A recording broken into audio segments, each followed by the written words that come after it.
যখন দিন শেষ হইতে লাগে, অর্থাৎ সেই সকাল থেকে শুরু হয়ে মাগরিবের আগ মুহূর্তে যখন শেষ টাইম, অল্প কিছুক্ষণ পরে সূর্য ডুবে যাবে, তাহলে আজকের দিনটা কি হয়ে যাবে? শেষ হয়ে যাবে। কসম আল্লাহর, কিতাবে লিখছে এই শেষ টাইমে আইসা দিন আবার ডাক দেয়, হে পৃথিবীবাসী, আল্লাহর বান্দা আমি তো চলে যাচ্ছি, আমি তো আর আসবো না, আমারে বিনা আমলে বিনা সেজদায় এভাবে ছেড়ে দিলাম, আমি এমনি এমনি তোমার জীবন থেকে চলে যাইতাম। আজকের ফজর, জোহর, আসর 3 ওয়াক্ত নামাজ, একটা সেজদাও দিলা না। আহা আল্লাহর বান্দা, তাহলে আমি তোমার জীবন থেকে এভাবে হারিয়ে যেতাম। এভাবে রাত যখন শেষ হয়, ভোর হইতে লাগে, তখন রাত্রিও ডেকে বলে, হে আল্লাহর বান্দা আমি তো চলে যাচ্ছি, আমি তো আর আসবো না, আমি বুঝি বিনা সেজদায় বিনা জিকিরে এভাবে হারিয়ে যেতাম তোমার থেকে।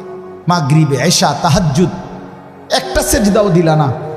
সারাটা রাত মোবাইলে নাচ গান, ছবি, নর্তকীর দৃশ্য, উলঙ্গ নাচ গান, বেহায়াপনা, সুদের লেনদেন, ঘুষের লেনদেন, হারামের লেনদেন, নাটক, সিনেমা, টেলিভিশন, অথবা শুধু শুধু ঘুমে সারাটা রাত শেষ করে দিলা। আমারে বুঝি বিনা আমলে বিদায় দিলা। এভাবে ডেকে আমার বাপ কল্পনা করেন, এক মা যদি কোনো সন্তানের কাছে সকালে আসে আর কিছু একটা চায়, সন্ধ্যাবেলায় সেই মা যদি আরেকবার বলে, পুত সারাটা দিন তোর কাছে চাইলাম, দিলি না, মা চলে যাচ্ছি, তাইলে তুই আমারে কিছুই দিবি না বাপ? তাহলে পৃথিবীর পাথর দিল সন্তানও তো দিলটা নরম হওয়ার কথা। কোনো বাবা যদি বলে, পুত আমি সেই 4টা ঘন্টা তোর সামনে বসে রয়েছি, তোর কাছে 200টা টাকা চাইছি, টাকাটা দিলি না পুত, দিবি না, তাইলে আমি চলে যাইতাম। এটা বললে কি পাষাণ দিল সন্তানের কলিজা নরম হবে না? তো আল্লাহর বান্দা, আল্লাহ তাআলাও তো ডাক দিছে, ইয়া আইয়ুহাল ইনসান মা গাররাকা বিরাব্বিকাল কারীম, হে মানুষ, আমার বান্দা, আমার মতো দয়ালু মেহেরবান মনিবকে ছেড়ে কে তোমারে আমার থেকে আড়াল করে ধোঁকা দিল? আমাকে বাদ দিয়ে বান্দা কাকে পেলে? সারাদিন একটা সেজদা দিলা না বান্দা, তুমি আমার চাইতে আপনজন কাকে পেলে?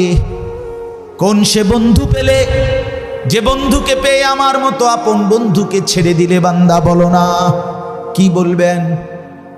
যুবক ভাই, তোমরা যারা আজকে সারাদিনে 1 ওয়াক্ত নামাজ পড়ো নাই, ফজর, জোহর, আসর, মাগরিব, এশা, 1 ওয়াক্ত নামাজের সেজদা যাদের কপালে নাই, তোমার মালিক তো তোমাকে ডাক দিছে।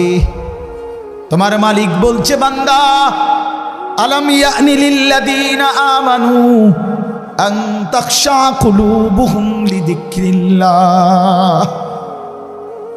আল্লাহ বলেন, মুমিন, আমি আল্লাহর ভয়ে ঈমানদার, তোমার অন্তর আমার স্মরণে, তোমার দিলটা নরম হওয়ার সময় আজও কি হয়নি? আলাম ইয়ানি, এই বান্দা হয়নি, দিবা না সেজদা? তাইলে আর যুবক ভাই, তুমি তাইলে আর কোনোদিন ফজরের নামাজ পড়বা না? বলো না ছেলেরা, বলো ভাই, বলো, আর কোনোদিন ফজরের নামাজ পড়বা না? তাইলে তোমার মালিককে সেজদা দিবা না? ভোরের সেজদার মজা নিবা না? আহ আহ 5 ওয়াক্ত নামাজের সেজদা কেন দিলেন? এই বাবা, আপনাদের যাদের ছেলে নামাজ পড়ে না, আপনারা কেমনে বেঁচে আছেন? কার জন্য সংসার সাজাচ্ছেন? কার জন্য? ওয়া'মুর আহলাকা বিস-সালাহ, আল্লাহ কোরআনে বলছে পরিবারের সদস্যদেরকে নামাজের আদেশ করুন, নামাজের আদেশ করুন। ইব্রাহিম আলাইহিস সালাম ইসমাঈল আর হাজেরাকে মরুভূমিতে 1 ফোঁটা পানি, খাদ্য খাবার জনবসতিহীন জায়গায় রেখে, খোদার কসম কোরআনে আছে, 1 নম্বর ইব্রাহিম আলাইহিস সালাম দুধু মরুভূমিতে রেখে কোলের বাচ্চার স্ত্রী হাজেরাকে চারদিকে তাকাইয়া দেখছে কিচ্ছু নাই, 1 ফোঁটা পানি নাই, জনবসতি নাই, বেঁচে থাকার কোনো অবলম্বন নাই। সেই অবস্থায়ও আল্লাহর কাছে 2 হাত তুলে, এই কোরআনে আছে, ইব্রাহিম আলাইহিস সালাম প্রথম দোয়া করছে, রব্বানা লিউকিমুস সালাহ, আল্লাহ আমার স্ত্রী সন্তান যেন মৃত্যু পর্যন্ত নামাজ আদায় করে। আমি জানি না মাওলা আর কোনোদিন দেখা হবে কিনা, আর কোনোদিন ওদেরকে ফেরত পাবো কিনা আমি জানি না, তো যদি বাঁচে তাইলে তারা যেন নামাজ আদায় করে। যেখানে এক পিতা এক স্বামী তার স্ত্রী সন্তানের জন্য এই মরুভূমির নিঃস্ব অবস্থা তো নামাজের ফিকির করছেন, সেখানে আপনি বাবা আপনার ঘরে খাট পালং সোফা ফার্নিচার দালান বিল্ডিং ঘর জায়গা জমি এত কিছু থাকার পরেও আপনি আপনার ছেলে মেয়ে স্ত্রীর জন্য নামাজের ফিকির করলেন নাকি? কেন করলেন? কেন ছেড়ে দিলেন? কেন পরাজিত হলেন? মুসলমান তো হারে না, মোমেন তো পরাজিত হয় না। আমি অনুরোধ করলাম, আর যুবক ভাই তোমাদেরকে বললাম ওই আগের কথা, যদি কেউ গুরুত্ব নাও দেয় তোমারে, তুমি নষ্ট হইও না। ইব্রাহিম আলাইহিস সালামের বাবা আজর মূর্তি পূজক ছিল, তাই বলে তিনি ভেসে যায় নাই, তিনি সন্তান ইমানদার ছিলেন। এজন্য তুমি নষ্ট হইও না।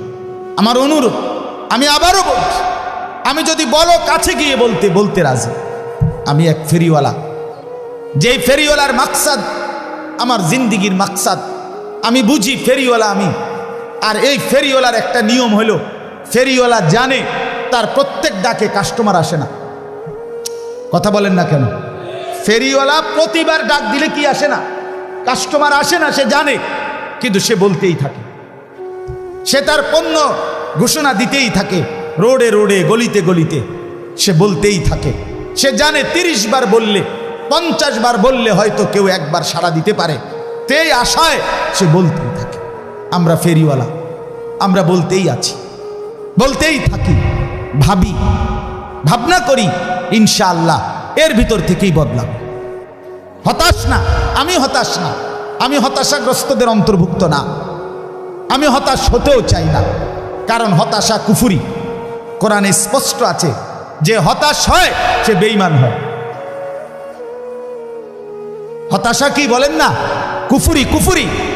মুমিনের জন্য হতাশা জায়েজ নাই, হাল ছেড়ে দেওয়া জায়েজ নাই। এই জন্য আপনাদের কাছে অনুরোধ করলাম, সবাই নামাজ পড়েন, সবাই সেজদা করেন, বলেন ইনশাআল্লাহ, বলেন ইনশাআল্লাহ। এই ভাই বললাম, যে সেজদা করে না, আমার একটা সত্য কথা শুনেন, যে সেজদা করে না, আমার দৃষ্টিতে এত বড় 7 আসমান 7 জমিন, এত বড় কুল কায়নাতের মালিক, রাজাধিরাজ, আহকামুল হাকিমিন, মহান আল্লাহ, যার হাতে আমার অস্তিত্ব, আমার বেঁচে থাকা, আমার নড়া চড়া, আমার বিন্দু বিসর্গ টিকে থাকা, আমার নিঃশ্বাস যেই আল্লাহর হাতে। আবারও বলছি ভাই শোনো, সেই আল্লাহর সামনে যে মাথা নোয়ায় না, ঘাড় নোয়ায় না, সেজদা দেয় না, খোদার কসম আমার দৃষ্টিতে তার চাইতে বড় ঘাটতেরা, গাদ্দার, বেয়াদব আর কেউ হইতে পারে না। তুই সবচেয়ে বড় ঘাটতেরা, তুই ঘাউরা নাম্বার 1। তুই মনে রাখিস, আমার নাম আনিসুর রহমান, আর যদি কোনোদিন বলতে না পারি তা আজই বলে গেলাম, তোমার মতো ঘাটতেরা রে, তুমি ছোটখাটো কারো সামনে তেরামি করো না, তুমি এত বড় মালিক আল্লাহর সামনে ঘাড় নামাও না। তোমার মতো ঘাটতেরা তো আর কেউ হইতে পারে না। ফেরেশতা হাসরের ময়দানে কবরে পাইলে প্রথম তোমারে ঘাটটা চাইয়া বাড়ি দিবে, একটা বাড়ির লগে তোর ঘাড় ফাটাই এলাম, মনে রাখিস। এত তামসা মনে করো না। তুমি জিন্দিগি তেমন উপভোগের কিচ্ছু নাই, এ ফাঙ্গাস তেলাফিয়া ছাড়ার কিচ্ছু নেই জীবনে, তো আহামরি কিচ্ছু না, ফুলকপি আর ভাতা কপি, বাজারে তরকারি নাই, এই তরকারি, ফার্মের মুরকার কক মুরকা, দৈন্যাতার কাঁচামরিচ, ক্ষীরার টমাটো, আর কি তা দুন্দুল, করলা, লাউ, মিষ্টি কুমড়া। মিষ্টি কুমড়াও নিয়মিত পাওয়া যায় না। এই তো দুনিয়া, এই সামান্য দুনিয়া। জন্তু জানোয়ার হাইওয়ান এর চাইতে বেশি দুনিয়া ভোগ করে। আমাদের বাংলাদেশের একজন প্রখ্যাত আলেম আছে, ডক্টর আল্লামা আফম খালিদ হুসাইন, ওনার বয়ানে আমি নিজে শুনছি, উনি গবেষক, অনেক বড় উচ্চশিক্ষিত মানুষ, জেনারেল লাইনও আলেমের লাইনও। হুজুরের বয়ানে আমি শুনছি, হুজুর বলছে একটি হাতি একদিনে 250 কেজি খাবার খায়, 90 লিটার পানি খায়। 250 কেজি খাবার আপনি খাইতে পারবেন? আমি একবার ওই কক্সবাজারের আগে চিটাগাংয়ের পরে একটা সাফারি পার্ক আছে, দুলা হাজারা সাফারি পার্ক। আমি অনেক আগে গেছিলাম। এটা আমার এক পরিচিত লোকে আবার এটাতে নিছিল। বিশাল বড় ওইটার মধ্যে বাঘের খাঁচায় আমি সামনে গেছি, যখন দেখতাম বাঘ, এই টাইমে বাঘেরে গোশত দিছে খাইতে। আমিও গেছি, দাঁড়াইছি, গরুর গোশত বস্তার থেকে ডাইলা। তো আমি জিগাইলাম, ভাই কদ্দুর দিলেন এই বাঘটারে? কয় হুজুর, জঙ্গলে বাঘ যে পরিমাণ খায় ওই চাহিদা মতো দেওয়া যায় না, এটা তো চিড়িয়াখানা, এটা তো একটা সীমাবদ্ধতা আছে। আমি আচ্ছা হোক না, কদ্দুর দিছেন হেডেই হুনি? কয় এমনি প্রতি বেলা 20-22 কেজি গোশত দিতে হয়, গরুর গোশত। 20 থেকে 22 কেজি গরুর গোশত এই বাঘটারে প্রতি বেলা দেয়। 22 কেজি গোশত এক বইটা খাইতেন পারবেন? এই বাঘের বাচ্চা খারানছে, আমি নিজে খাওয়াম, বেড হইব, মূল্য টেহা গেলে যাক না, আপনার লগে লইয়ে যাবো এক। কথা বলেন না কেন? কি দুনিয়া ভোগ করছে বলেন না, আমরা কি দুনিয়া ভোগ করি তাইলে? আচ্ছা এই বাঘেরে বলেন না, দোস্ত আজ এত রবিবার রুটিনে ফাঙ্গাস, তো দাঁত ফালাই দেবো তোর বেড়া, তুই জীবনে দেখছ তুই আমার বেড়া, আমার বংশের কেউরে দেখছ তুই ফাঙ্গাস খাই, প্রতিবেলা গোস্ত খাই বেড়া, তুই পাগল ছাগল ব্যবসা তোমার বেড়া। কি বলেন? জঙ্গলের বাঘ অন্য আইটেমের কোনো তরকারি লয় না, না না না, তো উন্নত রুচি সম্পন্ন বেটা, সে তো গোস্ত ছাড়া কিছু খায় না। দুনিয়া এই পরিমাণ জন্তু জানোয়ার ভোগ করে, তাইলে দুনিয়া আহামরি আমরা ভোগ করছি না, আমাদের মূল উপভোগ আখিরাত। কোথায়? আমার শায়েখ আল্লামা মুফতি মুশতাকুন নবী কাসিমি তিনি দিবানিশি বলে, যুবক আজকে তুমি নর্তকী দেখে নাও, আজকে তুমি ভিন নারী দেখে নাও, আমিও অপেক্ষা করছি, আমি জান্নাতে 70,000 হুর একসাথে দেখব। হুজুর বলে, যুবক আজকে তুমি ভিন নারীর গান শুনে নাও, না জায়েজ হারাম গান বাদ্য শুনো, আমিও অপেক্ষা করছি, জান্নাতের 70,000 হুরেরা একসাথে গান গাইবে, আমি শুনব, জান্নাত নড়ে উঠবে, জান্নাতের গাছ গিলমান সব। আমি নিজে আরবি কিতাবে পড়ছি, ওয়াকাত তাতাহাররাকু কানাদিলাল জান্নাহ, জান্নাতের গান শুরু হবে তো পুরা জান্নাত নড়ে উঠবে, গাছপালা তরুলতা সব জান্নাতের নড়বে চড়বে। এমনকি এই কানাদিল মানে লাঠি, লণ্ঠন, এইটার দিকে দেখেন, দেখছেন না? এ নবীজি বলছে, ওয়াকাত তাতাহাররাকু কানাদিলাল জান্নাহ, জান্নাতের গানে মৌজে জান্নাতের লণ্ঠন বাতিগুলো এরকম নড়বে দুলবে, মানে বাতির মধ্যে তালাইয়া হইল। করছে কি রে?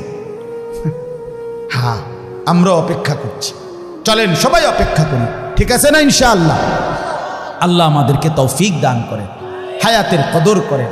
এই হায়াত, এই আয়াতের বক্তব্য এটা, আজকে যারা গুনাহ পাপ নাফরমানিতে জীবনটা শেষ করে দিচ্ছেন, খোদার কসম আল্লাহ এই আয়াতে এই কথাটাই বলছে যে বান্দা, প্রতিটা পাপী নাফরমানি অবাধ্য যে জীবনটা নষ্ট করে দিল, এই লোকটা মৃত্যুর সময় মালাকুল মউত আজরাইল যখন আসবে, আল্লাহ বলছে পরিষ্কার, হাত্তা ইদা জা আহাদা, এই শুনেন এই শেষ কথা, হাত্তা ইদা জা আহাদাহুমুল মউত, ওই মেহমানরা আসেন না, ভিতরে আসেন, সময় হয়ে গেছে, আসেন আসেন না, আরে ভাই আর দেরি নেই, আসেন,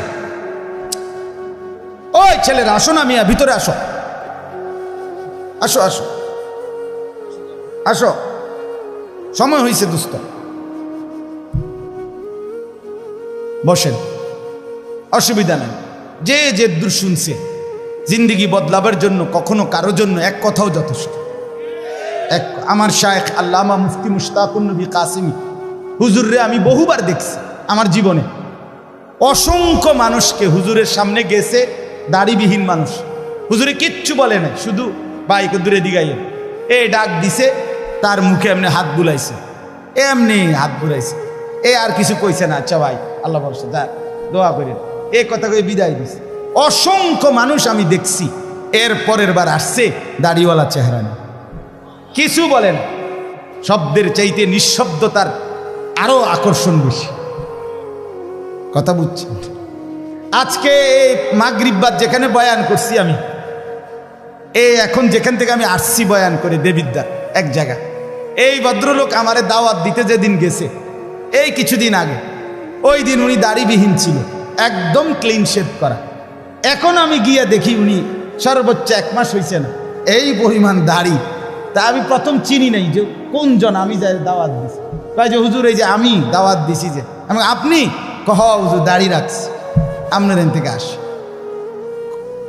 ওইখান থেকে সেই শরম লাগছে যে হুজুরে এত মহব্বত করে দাওয়াত দিছি, আপনি আমার বাড়ির যাবেন, আসবেন, আপনি যদি আমার আবার এরম দেখেন কেমন হবে। আলহামদুলিল্লাহ, মালিকের কারম। এজন্য বাপ আমরা প্রত্যেকেই বদলাই। আল্লাহ তাআলা বলেন, হাত্তা ইদা জা আহাদাহুমুল মাউত, প্রত্যেকটা পাপী নাফরমানের মৃত্যুর সময় যখন আসবে, মালাকুল মউত আসবে, ক্বালা রব্বিরজিউন, এই কথাটাই শুধু বলতে চাচ্ছে। প্রতিটা পাপী নাফরমান অবাধ্য, আজকের হায়াত জিন্দিগি যারা খামখেয়ালি করে, অবহেলা করে, তুচ্ছতাচ্ছিল্য করে নষ্ট করে দিলেন, আল্লাহ বলেন এরকম প্রতিটা পাপী নাফরমান আল্লাহকে বলবে, আয় আল্লাহ, আমার দুনিয়ার সময়টা অল্প সময়ের জন্য আবার ফেরত দিন। ক্বালা রব্বিরজিউন, বলবে আল্লাহ দেন না, একটু সময়ের জন্য আবার দিন। আল্লাহ জিজ্ঞেস করবে, কি করবা বান্দা? তো বান্দা বলবে, লাআল্লি আমালু সালিহান ফিমা তারাকতু, যে আমলগুলো ছুটে গেছে, যেই নেক আমলগুলো, নামাজ রোজা বন্দিগিগুলো করি নাই, এবার সুযোগ পেলে আমি তা পূর্ণ করব। আল্লাহ তাআলা বলবেন, কাল্লা, এই যে সব কখনোই না বান্দা, কখনোই হবে না। মালাকুল মউত আজরাইলকে সামনে এনে আমি কোনোদিন আমার জগতের কাউকে সুযোগ দেই নাই। আমি যদি আজরাইলকে দেখি, তাফসীরের মধ্যে আছে, পাপী ব্যক্তির সামনে আজরাইল অত্যন্ত বিভৎস কুৎসিত আকৃতিতে আসে। আর এই জন্য আজরাইলকে তখন ওই দৃশ্যে দেখে প্রতিটা মানুষ বুঝে তার পরবর্তী পরিণতি কি হবে। এই জন্য সে তখন দুনিয়ার হায়াত চায়, যে আল্লাহ একটু সুযোগ দেন, ওরে ফিরায় দেন। তো এই জন্য আল্লাহ বলে, না বান্দা, হবে না। আজরাইলকে দেখাইবার পরে যদি আমি ফেরাউন নমরুদেরও সুযোগ দিতাম, তো নমরুদ ফেরাউনও জোনায়েদ বাগদাদি হয়ে যেত। হ্যাঁ, ভালো হয়ে যেত, ভালো হয়ে যাইত। আমি দেই নাই, আমি সুযোগ দেই নাই। ইন্নাহা কালিমাতুন হুয়া কাইলুহা, আল্লাহ বলে নাফরমান পাপী, তুই বিপদ দেখলে, এই যে এখন আজরাইলের এই বিভৎস চেহারা দেখে বিপদ বুঝছ, এই জন্য আমাকে ডাকছ। আমি জানি এটা তোমার কথার কথা, কারণ ইতিপূর্বের হায়াতে বহুবার বহু মুসিবতে ঝড় উঠছে, তুফান লাগছে, ঘূর্ণিঝড় শুরু হয়েছে, তখন তুমি নৌকা, লঞ্চ, স্টিমার, জাহাজের মধ্যে ছিলা, তখন আমারে ভীষণ মনোযোগ দিয়া ডাকছিলা। ফালাম্মা নাজ্জাহুম ইলাল বাররি ইদা হুম ইউশরিকুন, যখন আমি পারে ভিড়াইয়া দিছি, কথা বোঝেন নাই, পারে যখন আমি পারে ভিড়াইয়া দিলাম, বাঁচাইয়া দিলাম, ইদা হুম ইউশরিকুন, সাথে সাথে বেঈমান তুমি আমি আল্লাহকে ভুলে আমার সাথে শিরিক করতে লাগছো। এতক্ষণ ডাকছিলে আমারে, এখন সব গুনাগুন হইয়া গেছে ড্রাইভারের, মাঝির, ওই সারেঙের। সিএনজি যে সময় অ্যাক্সিডেন্ট করতে লাগছে গাড়িটা, প্রাইভেট কারটা, তখন তুমি আল্লাহ আল্লাহ আল্লাহ আল্লাহ আল্লাহ আল্লাহ আল্লাহ আল্লাহ আল্লাহ আল্লাহ আল্লাহ আটকে গেছে। যখনই বাচ্চা গেছে তখনই ড্রাইভার রে, তে একটা ড্রাইভারে, জাত ড্রাইভার, খানদানি ড্রাইভার, হ্যাঁ, তার বংশ ড্রাইভার, তার 14 গোষ্ঠী গাড়ি চালাইতে চালাইতে মারপেটের তাইছে। মানে এইবার ফারা না হেতেরে চাঁদের দেশে তুই, এইবার সমস্ত গুণাগুণ কার? এতক্ষণ ডাকছিল কাকে? আল্লাহ বলে, তুমি এই জাতের সিটার, তোমার তোমার বেডির যে সময় সিজার হইতো লাগছে, তুমি সে সময় আমার নামায় লাইছো। উদা খান দে কিচ্ছু তো কর না, মানে সিজার হয়েছে।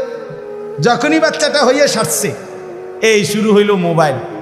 14 গোষ্ঠী একেবারে এশিয়া, ইউরোপ, আমেরিকা, অ্যান্টার্কটিকা পর্যন্ত, অথবা আটলান্টিক মহাসাগরের নিচে বা হিমালয় পর্বতের উপরেও যদি কেউ থাকে, তার 14 গোষ্ঠী সবাই জানাইছে, হ্যাঁ হয়েছে হয়েছে হয়েছে হয়েছে হয়েছে হয়েছে, লাগছে নি? লাগছে, কারণ লাগছে। সিজার আর কি, আসরও শেষ, মাগরিবও শেষ, এশাও শেষ, নামাজের আর খবর নাই। যে মালিকরে এতক্ষণ ডাকছিল তার কথা আর মনে নাই। আল্লাহ বলে, তোমায় চিটার আমি চিনি। ইন্নাহা কালিমাতুন হুয়া কাইলুহা, এটা তোমার কথার কথা, মিথ্যা কথা, তুমি ধোঁকাবাজ। তুমি আবার সুযোগ পাইলে আবার অসভ্যতার দুনিয়া নিয়েই কারাকারি করো। কাজেই অমিন ওয়ারাইহিম বারযাখুন ইলা ইয়াউমি ইউবাসুন, অতএব সাফ তুমি এখন আজরাইলের হাতে ধরা দিয়ে একেবারে ইসরাফিলের ফু দিয়ে হাসরের মাঠ কায়েম করা পর্যন্ত বারজাখ মানে কবরের জিন্দিগিতে পড়ে থাকো। যা, ওই যে বললাম ওয়া নয়, মনে আসেনি? ওয়া নয়, পিছনে আসবে না, সামনে সামনে, আগে বাড়ে, আগে বাড়ে, যাও কবরে যাও, এরপরে আগে বাড়ো হাসরের মাঠে যাও, আগে বাড়ো, এরপরে যাও আরো আগে বাড়ো মিজানের পাল্লায় যাও, আরো আগে বাড়ো ফুলসিরাতে যাও, যাও আগে বাড়ো, পিছনে আসবা না, পিছনে আসবে।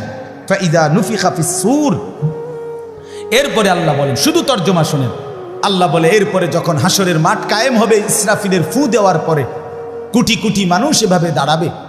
আহা ফালা আনসাবা বাইনাহুম ইয়াউমাইদিন, আল্লাহ বলে সেদিন লক্ষ কোটি মানুষ কেউ কাউকে নিজের বংশের নাসাব আত্মীয়তার সম্পর্কের কোনো পরিচয় দিবে না। কোনো মা বলবে না এটা সন্তান আমার, কোনো সন্তান বলবে না এটা আমার মা, কোনো স্বামী বলবে না এটা আমার স্ত্রী, কোনো স্ত্রী বলবে না এটা আমার স্বামী। ইয়াউমা ইয়াফিরুল মারউ মিন আখি ওয়া উম্মিহি ওয়া আবিহি ওয়া সাহিবাতিহি ওয়া বানি। নবীজি বলছে, হযরত ইব্রাহিমের মতো নবী ইসমাইল ওনার ছেলেকে দেখবে, ডাকবে না। ইয়াকুব নবীর মতো নবী ওনার ছেলে ইউসুফকে দেখবে, ডাকবে না। মুসা নবীর মতো নবী মা এবং বোনকে দেখবে, নবী বলছে, কিন্তু ডাকবে না হাসরের মাঠে। লিকুল্লি ইমরিইন মিনহুম ইয়াউমাইদিন শাআনুন ইউগনি, প্রত্যেকে নিজেকে নিয়ে ব্যস্ত। ইয়া রাব্বি নাফসি নাফসি, আল্লাহ আমাকে বাঁচাও, আমাকে বাঁচাও। ওয়ালা ইয়াতাসাআলুন, কেউ কাউকে ভালো মন্দ, সুখ দুঃখ, কষ্ট পেরেশানির কোনো কথা জিজ্ঞেস করবে না। আপনাদের কষ্ট হচ্ছে? না না না, হাসরের ময়দানে এনে কি তা কষ্ট কি তা বইয়া রয়েছেন ভালো মানুষ, এনের কথা জিগাইছি না, হ্যানে হ্যানে মানে এই কথা জিগাইবে না। এখন যে বললাম যেমন আপনাদের কষ্ট হচ্ছে, আপনারা বললেন না, এই কথা জিগানোর কেউ থাকবে? ওয়ালা ইয়াতাসাআলুন, কেউ কাউকে ভালো মন্দ কিছুই জিজ্ঞেস করবে না। ফামান সাকুলাত মাওয়াজিনুহু ফাউলাইকা হুমুল মুফলিহুন, সেদিন মিজানের পাল্লায় যার আমল নেকি ভারী হবে একমাত্র সেই সফল কামিয়াব জান্নাতি হবে। ওয়ামান খাফফাত মাওয়াজিনুহু ফাউলাইকাল্লাযীনা খাসিরু আনফুসাহুম ফি জাহান্নামা খালিদুন। আল্লাহ বলে, আর যার মিজানের পাল্লায় নেকি হালকা হবে, গুনাহ ভারী হবে, ওই নাফরমান নিজের বরবাদি নিজেই করে ফেললো, কাজেই এখন চিরস্থায়ীভাবে জাহান্নামের মধ্যে বসবাস করবে। এরপরে আল্লাহ বলেন, তালফাহু wujuhahumun nar wa hum fiha kalihun, আল্লাহ বলে জাহান্নামের ভীষণ আগুনে জাহান্নামীকে তেলের কড়াইয়ার মধ্যে, গরম তেলের মধ্যে মাছ যেরকম এক পিঠ চাপ দিয়ে আরেক পিঠ চাপ দিয়ে ভাজি করে চাপ দিয়ে দিয়ে, খোদার কসম এই আয়াতের অর্থ আল্লাহ বলেন জাহান্নামীকে জাহান্নামের ভীষণ আগুনে তার দুই পাশের গাল চেহারা এইভাবে চাপ দিয়ে দিয়ে আগুনে দগ্ধ করানো হবে। অহুম ফিহা কালিহুন, চেহারাটা কুৎসিত বিভৎস মলিন হবে আর ভীষণ চিৎকার করবে। আল্লাহ তখন বলবেন, আলাম তাকুন আয়াতি তুতলা আলাইকুম ফাকুনতুম বিহা তুকাদ্দিবুন। আল্লাহ বলবে, নাফরমান, আমার কোরআনের আয়াত এমন তাফসিরুল কোরআন মাহফিলে, এমন হিফজুল কোরআন মাহফিলে, এমন ওয়াজ মাহফিলে, কত মসজিদে ইমাম খতিব মুয়াজ্জিন, কত আলেম, কত পীর বুজুর্গ, কত ওলামা, কত খতিব, কত বক্তা, কত ওয়াইজ বারবার আমার কথা তোকে শুনাইছিল। ফাকুনতুম বিহা তুকাদ্দিবুন, তুমি প্রত্যেকটা কথাকে মিথ্যা মনে করেছিলে। কি মনে করেছিলে? এখন নাফরমান তখন বলবে রব্বানা ক্বালু রব্বানা গালাবাত আলাইনা শিকওয়াতুনা। আমার বন্ধু আল্লাহর বান্দা নাফরমান জাহান্নামী তখন বলবে, আল্লাহ আমার এই মন্দ কপাল, আমি দুর্ভাগা কপাল, আমার কপাল খারাপ, আমার ভাগ্যে নাই, আমি দুর্ভাগা, আমি বদনসিব। কেন? অকুন্না কওমান দাল্লিন। যুবক আবারও শোনো, এইখানে পরিষ্কার আল্লাহ বলছে, সেদিন জাহান্নামী বলবে, আল্লাহ আমি বড় পথভ্রষ্ট, অসভ্য, কাফের, মুশরিক, নাফরমান, পাপী সম্প্রদায়ের অন্তর্ভুক্ত ছিলাম। ভালো মানুষ পাই নাই, ভালো সঙ্গী পাই নাই, উপযুক্ত কেউ পাই নাই, যে আমাকে আগলায় রাখবে, যে আমাকে আগে বাড়াবে, যে আমাকে আল্লাহর কথা মনে করাবে, এমন লোক পাই নাই। যাদের সাথে চলতাম তারা পেশাব করে পানি নিত না, যাদের সাথে হাঁটতাম তারা কোনো দিন আল্লাহকে সেজদা দিত না, যাদের সাথে চলতাম ফিরতাম তারা সুদের লেনদেন, ঘুষের লেনদেন, বাটপারি আর চিটারি আর নারীর আড্ডায় পড়ে থাকতো। আল্লাহ এই অসৎ মানুষের কারণে আমি আজ হতভাগা। এরপরে শেষ নাফরমান আবার বলবে, রব্বানা আখরিজনা মিনহা। আল্লাহ আল্লাহ দেন না আমার একটা বারের জন্য দুনিয়ায় এই জাহান্নাম থেকে বের করে দেন, দুনিয়ায় যেতে দেন, আমার একটু সুযোগ দেন, আমি আর পারছি না মাওলা, এই আগুন সইতে পারছি না। ফাইন উদনা ফাইন্না যালিমুন। আল্লাহ বলে, নাফরমান বলবে, আল্লাহ এবার দুনিয়ায় গেলে যদি আবার নাফরমানি করি তাইলে আমি আসলেই জালেম, আমি অবাধ্য, তখন আপনি আমারে দ্বিগুণ ত্রিগুণ, আপনি ডবল রিডবল শাস্তি আমারে দিয়েন, কিন্তু এইবার ছেড়ে দেন, একটা বার ছেড়ে দেন। এই শেষ কথা, ক্বালা খসাউ ফিহা ওয়ালা তুকাল্লিমুন। আল্লাহ তাআলা বলবে, নাফরমান তুই জাহান্নামে পড়ে থাক, ওয়ালা তুকাল্লিমুন, আর একটা কথা বলবি না, একটা কথা। মানুষ যখন প্রচন্ড রাগ করে তখন এটা কয় কিনা, একদম বড়া চুপ, একটা কথা করবি না বেয়াদব, বলে কিনা বলে? এ আল্লাহ ওয়ালা তুকাল্লিমুন, বেঈমান একটা কথা করবি না। তুই বাদ দুগে খাবাইছি দেখে মনে করছে আমি কিচ্ছু কইতাম না। হ্যাঁ হ্যাঁ, কি ভাবছো নিজেকে? এই কি ভাবছে?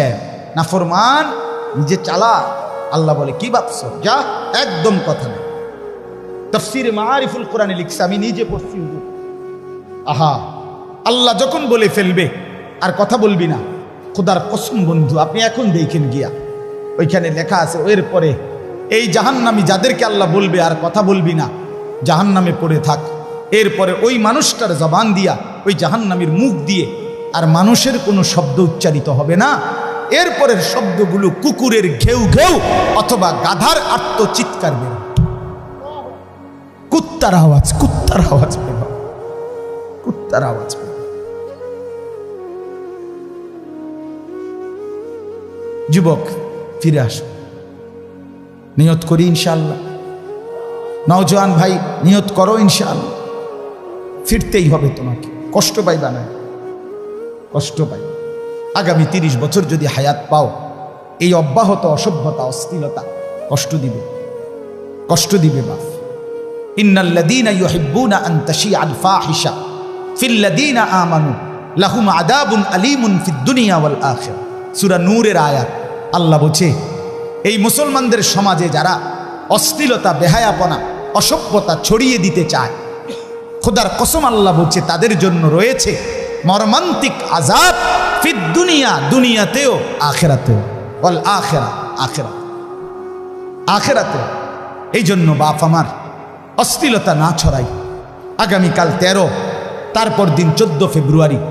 এই 14 ফেব্রুয়ারিকে কেন্দ্র করে বিশ্ব ভালোবাসা দিবসের নামে, ওয়ার্ল্ড ভ্যালেন্টাইন্স ডের নামে এই অসভ্যতা, এই অশ্লীলতা, এই নোংরামি, এই বেহায়াপনা, এই নির্লজ্জতা, এই জেনা ব্যভিচারের এই আড্ডা, আল্লাহর কসম, এই এখানে যারা যুবক বসছ, আমি তোমাদের এক বন্ধু, এক দরদি ভাই, রাতের শেষ বেলা রাত 12টা পার হয়েছে। এই মধ্য রজনীতে আল্লাহর বড় মুবারক সময়ে আমি অনুরোধ করছি, যদি মায়ের এক ফোঁটা পবিত্র দুধ খায়া থাকো, যদি মুসলমান বাবার ঘরে জন্ম নিয়ে থাকো, যদি ডান কানে আর বাম কানে আজান হয়েছিল, ইকামত হয়েছিল মনে থাকে তোমার, তুমি যদি মুসলমানের বাচ্চা পরিচয় দাও, আল্লাহর কসম যুবকরা তোমরা ওয়াদা করো যে এই 14 ফেব্রুয়ারির নামে এই অসভ্যতা, এই নোংরামি, এই অশ্লীলতাতে আমরা জড়াবো না। বলো ইনশাআল্লাহ, বলো ইনশাআল্লাহ, জোরসে বলো ইনশাআল্লাহ। আমরা এই নোংরামিতে নাই। এটা মুসলমানের সাথে ইউরোপের এই পাশ্চাত্যের সভ্যতা, পাশ্চাত্যের এই ওয়েস্টার্ন কালচার, যাদের ব্যক্তি জীবনের কোনো চরিত্র নাই, যাদের ভিতরে কোনো ফ্রি সেক্স, ফ্রি মিক্সিং, অবাধ যৌনতা, যেখানে যার মন চায় তার সেখানেই নিজের শাহওয়াত, নিজের যৌন চাহিদা পূরণ করবে, এটা তাদের সভ্যতা হইতে পারে, ইউরোপের সভ্যতা হইতে পারে। তোদের সেই অসভ্যতা আমার এই 18 কোটি জনগোষ্ঠীর এই দেশে, যেখানে সংখ্যাগরিষ্ঠ মুসলমান, আমরা তা মেনে নিতে পারি না। এদেশে অসভ্যতার প্রশ্রয় দেওয়া হবে না।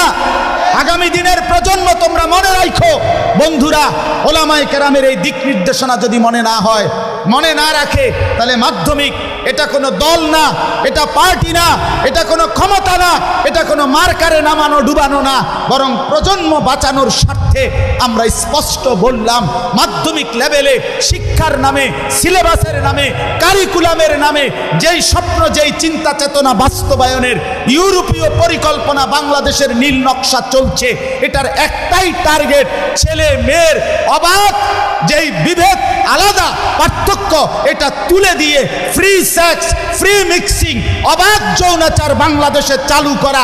ছেলে মেয়ে একসাথে থাকবে, খাইবে, ঘুমাবে, একই বেঞ্চে বসবে, একই বাথরুম ব্যবহার করবে, একই কমন রুম ব্যবহার করবে। এই অসভ্যতার, এই নোংরামির নাম ধরে এই এজেন্ডা বাস্তবায়নের জন্য একবার ট্রান্সজেন্ডার, একবার বিকৃত যৌনতা আমদানি করার ষড়যন্ত্র বাংলাদেশে চলছে। ইমানদারের সন্তান, তোমরা বেঁচে থাকতে ট্রান্সজেন্ডার বাংলাদেশে বাস্তবায়ন হওয়া যাবে না। এই সমকামিতা আমরা মানি না, আমরা এটা মানি না। আমরা এই অসভ্যতা বাস্তবায়ন হতে দেব না। প্রয়োজনে 1 সাগর রক্ত যাবে, কিন্তু বাংলাদেশের জমিনে অন্যায় অশ্লীলতার প্রশ্রয় দেওয়া হবে না। আমার প্রজন্ম ফিরতে হবে, আমার নওজোয়ান ফিরতে হবে। তোমরা যুবক যদি না ফেরো, আগামী দিনে ইমাম মাহদির জন্য লড়বে কে? এই যুবক বলো, আমি লড়বো ইনশাআল্লাহ।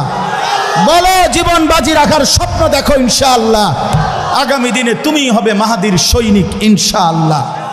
গোলামির সেজদা করো, ফজরের সেজদা করো ইনশাআল্লাহ। কেউ বলতে হবে না তুমি ঠিকই ইমাম মাহদিকে পাবা।